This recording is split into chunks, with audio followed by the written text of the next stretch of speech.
This is Stephanie at Hightower Stitching with my Quilt As You Go Strip Quilt project.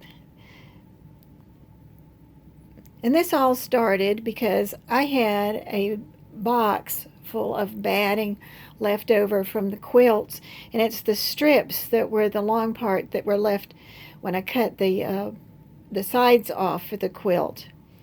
And I had just seen a video that was quilt as you go, as you're sewing and you're quilting at the same time, and I thought, well, that might be a good idea. And the way they did it was they used squares of batting. Well, all of mine are not squares, they are strips. And I've made pot holders, I've made pillows, and I've made more pillows, and anything that I could think of. And I said, well, maybe I could put those two ideas together using my strips and using that quilt as you go to make something. And so this is the beginning of it on the table. This is strips, and it's not finished, but I thought I could get so far along, and then you could see how it was progressing, and it was worth showing you what I did.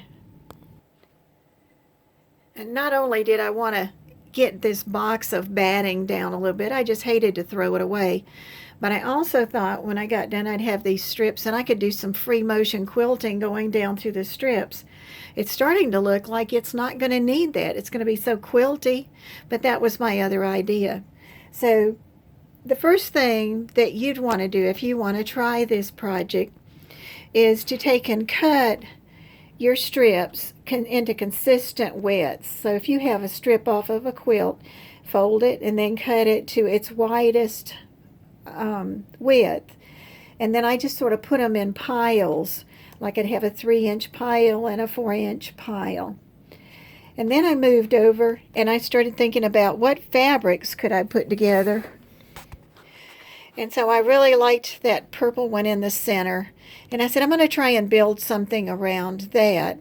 And then I'll try and figure out what I'm going to do for the backing. That usually happens to me. I get the front done, and then I try to figure out what the back's going to be.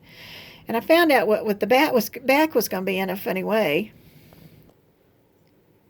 So you've got your batting strips, and you've got your fabrics picked. So take one of the fabrics, and I started with the brightest one, and pick one width that you want to use. And I picked one of the wider ones, like maybe a 5-inch width. And I laid it out. Now, I had to think how long I wanted my quilt to be. I didn't want it to be really big. I was going to do it more like for a kid. So I stopped at 56 inches. That was going to be the length of my batting strips. That was going to be the length of my fabric strips. So I started measuring out my batting and cutting a piece of fabric that would lay on top of that. That was that width. Now, what if your batting is not the length of 56 inches? Well, you could just take and zigzag the edges together and then lay it out and cut it at the length that you want it to be. And don't worry about the batting right now. All you're worrying about is the strips that you want to use in the front. So as I was getting my strips and my batting together, I just started laying them on the floor. I had plenty of room for that. And you can see this is the way I'm going to put them together. And I thought, well, now what am I going to do for the backing? And it just happened that they're laying on a green rug. And I said, I think I'm going to use green for the backing. So creative. So when you get ready to do those strips, they're going to be a little different. You want to measure how long your strip is that you want to work with and how wide it is. And then you want to add an inch all the way around. So for example, if I had a 3-inch wide, a 3-inch piece here, I ended up putting a 4x6 on the back so I could have the green inch all the way around. That's going to be what our seams are going to be. And to get started, you take the first 2 green strips. They might be the same width, and they may not be. They're going to be the same length though. And lay those together. And then what I actually did was, we're going to have a 1-inch seam. So I actually drew the 1 inch all the way down there. And then I took it and I sewed that 1 inch all the way down, brought it to the iron, pressed it to set those stitches, and then I opened it up. Here it goes. And then I opened that seam up. And I pressed that again so that it would lay down really good. I would press that seam. Now I'm going back to the piece that I was working on, and if you watch, and I open it up, I've already sewn. I pushed that back, didn't want to touch it. I've sewn my next green pieces together. I've pressed it open. And now what I'm going to do is I'm going to go back to the other one that I had, and I'm going to turn that fabric over, and I'm going to pin it. Then pin it for the direction that you're going to come. Like on this one, my sewing machine is going to come down that right-hand side. And you can see it makes like a little binding on the edge. And that 1 inch, you just fold it in till you like it, and it's pretty good. Now, one time I found out that the fabric was a tad wide, so I trimmed it a little bit. I mean, it's your quilt. So you go ahead and you do that all the way down, and you can get that side. But then you can go to the other side. So my next color is the gold. So I'm going to flip that seam over, and I'm going to set this in there like the little sandwich.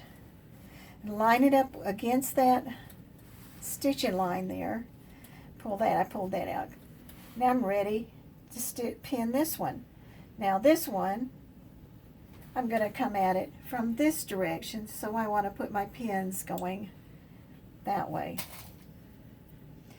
And I'm going to do that all the way down on both sides. And you can make it as thin or as thick as you'd like it, because you've got plenty of material there.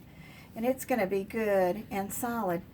And when you get all the way down to the bottom and you have stitched both sides, this actually goes pretty fast, and you turn it over, you can see that you've got 2 lines of stitching on the back. There'll be 2 here.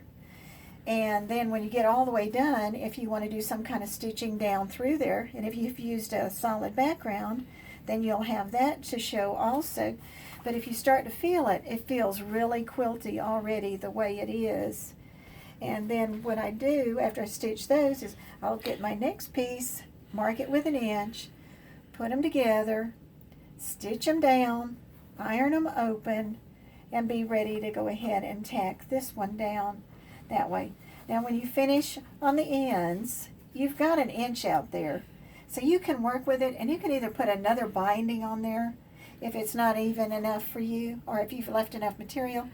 But otherwise, you can just take and turn that down and go and stitch all the way around, and you'll have your binding done on the end. And this is the Quilt As You Go Strip Quilt video for today. Thank you. Hope you enjoy.